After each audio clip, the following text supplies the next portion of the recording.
জাপানের দক্ষিণাঞ্চলে শক্তিশালী 7.1 মাত্রার ভূমিকম্পে প্রাণ হারিয়েছেন অন্তত 13 জন।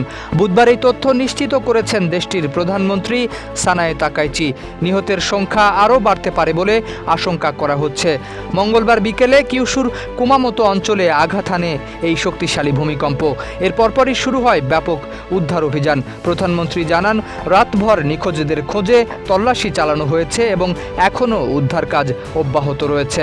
দেশ জুড়ে যে কোনো কেনাকাটায় 10,000 টাকার বেশি অফার, তাই পেমেন্ট মানেই বিকাশ।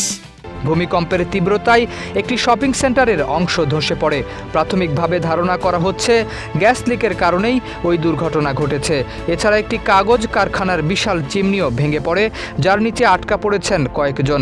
জাপানের দমকল বিভাগের তথ্য অনুযায়ী কাশিমা শহরের একটি শপিং মলের দ্বিতীয় তলা ধসে বহু মানুষ আটকে পড়েছেন।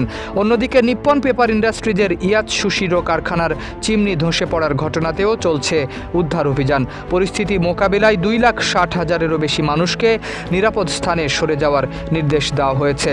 সবচেয়ে বেশি সরিয়ে নেওয়া হয়েছে কুমামোতো প্রিফেকচারের বাসিন্দাদের। সতর্কতা জারি করা হয়েছে পাশের নাগাসাকি প্রিফেকচারেও। রাজধানী টোকিও থেকে প্রায় 900 কিলোমিটার দক্ষিণ পশ্চিমে অবস্থিত ক্ষতিগ্রস্ত এলাকায় উদ্ধার তৎপরতা জোরদার করা হয়েছে।